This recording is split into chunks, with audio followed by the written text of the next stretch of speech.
A black man's face, frozen in the 50s, haunts the white rulers of South Africa. They locked him away for over a quarter of a century, banned his picture, made it a crime to repeat his words. But across the world, this prisoner became the symbol of liberation.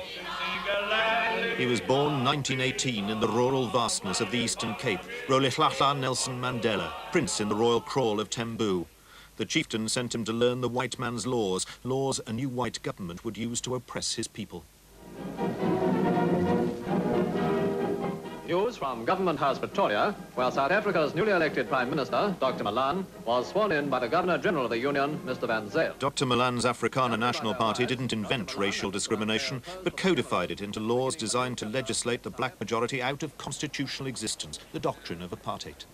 Nelson Mandela, whose legal practice in a white area had become itself illegal, led the campaign against it. He was arrested, stood out amongst dozens of defendants in a vast treason trial that lasted 4 years.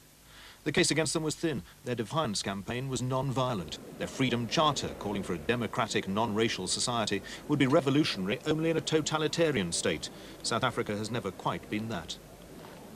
The charges were finally dropped. Mandela was released into a society run by the Dompas, the black man's pass, his people classified and confined by the bureaucracy of apartheid into an everlasting underclass. The pass became the focus of blacks' resentment and resistance. They burnt them, but the protests themselves were peaceful. In the background, Mandela tirelessly organized strikes and demonstrations. It was Sharpeville that changed everything. The police panicked and opened fire on a black demonstration, killing 69 people. The ANC was outlawed, Mandela went underground. June 1961, while on the run, Nelson Mandela wrote to the Prime Minister and architect of apartheid, Hendrik Verwoerd. "There are two alternatives before you. Either you accede to our demands and you may still save our country, or you persist with your present policies, which we shall never cease to fight against."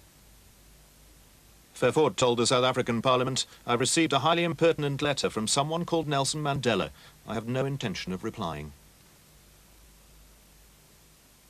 The entire police force were hunting for him, and everyone knew it. Everyone was laughing because they could never find him, and he became known as the Black Pimpernel. And I would pick him up on a street corner in the evening in one of the suburbs of Johannesburg, and he was in disguise. The disguise consisted of a boiler suit, and it always used to amuse me. 50 years of peaceful protest had led to more repression, not less. In hiding, Mandela took the fateful decision to meet force with violence. There are many people who feel that it is useless and futile for us to continue talking peace and non-violence against a government whose reply is only savage attacks on an unarmed and defenseless people. Mandela launched a bloodless sabotage campaign. For 17 months, he was on the run, now South Africa's most wanted criminal. He was disguised as a chauffeur to a sympathetic white theatre director when he was caught on the road from Durban to Johannesburg. The police had been tipped off, probably by the CIA. It was August 1962, Mandela's last day of freedom. He was already in jail when police raided the Rivonia farmhouse where Mandela and his friends had planned their sabotage campaign. The trial that followed was the most sensational in South Africa's history. Winnie Mandela, a young social worker who'd become his second wife, stood in the crowds outside the court, while inside, the leaders of Umkhonto we Sizwe, the ANC's new military wing, went on trial for their lives. Mandela was accused number 1, charged with conspiracy to overthrow the government by sabotage, guerrilla warfare and armed invasion. His defense was delivered in a remarkable 4.5-hour speech from the dock. We all accept the need for some form of socialism to enable our people to catch up to the advanced countries of this world and to overcome their legacy of extreme poverty. But this does not mean we are Marxists. My husband has been fighting for the liberation of the African people, for the working harmoniously of all the racial groups in this country. There in the center of white power, he delivered the enduring testament to African nationalism he repeated today. During my lifetime, I've dedicated myself to this struggle of the African people. I have fought against white domination, and I have fought against black domination. I've cherished the ideal of a democratic and free society in which all persons live together in harmony and with equal opportunities. It is an ideal which I hope to live for and to achieve. But if needs be, it is an ideal for which I am prepared to die. It was a very moving moment, you know, because he wasn't arrogant about it. He was stating something quite simply. We'd all laid our necks on the line, put our heads on the block. It was a very moving moment, you know. It was to be his last public appearance for a quarter of a century. It enshrined him as spokesman, leader and martyr of South Africa's blacks, but to whites, guilty as charged. Robben Island, set in the swirling tides of Table Bay, the most secure prison in the world.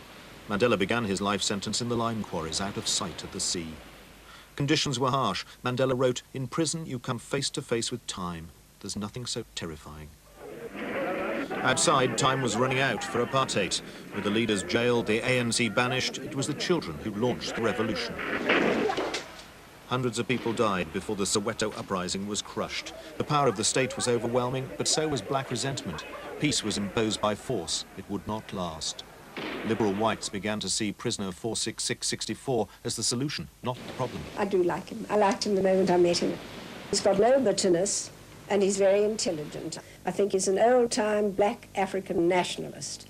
I think he adheres, as he told me, to the Freedom Charter, which is certainly a social... In 1982, Mandela was transferred to the mainland. President Buerk was busy reforming apartheid. The reforms blew up in his face. The sparks may have been different from township to township, but the flame was always resentment. It was another uprising led by children with Mandela's name on their lips. They marched on his prison. The tear gas that stopped them merely fueled the international campaign for Mandela's release.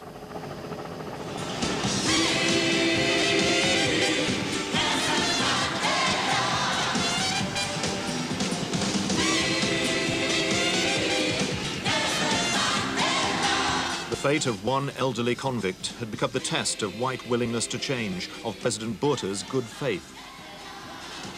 If I release him and tomorrow we have to rearrest him, what would you say? What would the public say? When Buerk's official residence was really all that remained of his power, he finally sent for Mandela. South Africa's history reduced to two old men taking tea. Within days, a new president, F.W. de Klerk, had been sworn in, a conservative power broker, nobody's idea of a radical, yet he immediately started looking for a way out of stalemate and isolation. The key to that, as everyone from Mrs. Thatcher to the Tsotsis in the townships was telling him, was now held in this comfortable bungalow. They talked about how they might talk, discussed conditions. His friend and fellow prisoner, Walter Sisulu, was already free. The Soweto crowds rejoiced, but it was Mandela they really wanted. And needed. Black protest has been disfigured by violence, brutal rivalries between factions, ideologies and tribes. Chief Buthelezi Zulus, numerically the strongest tribe, with a culture rooted in domination, going their traditional way, fighting it out in the townships with the UDF, an umbrella group of radicals, themselves in uneasy alliance. He transcends the organizational bounds in this manner, that he possessed the sort of skill and statesmanship. To them all, Mandela is an ideal, a martyr whose self-sacrifice is untainted by error or compromise. The most important question for South Africa is how long that ideal will last.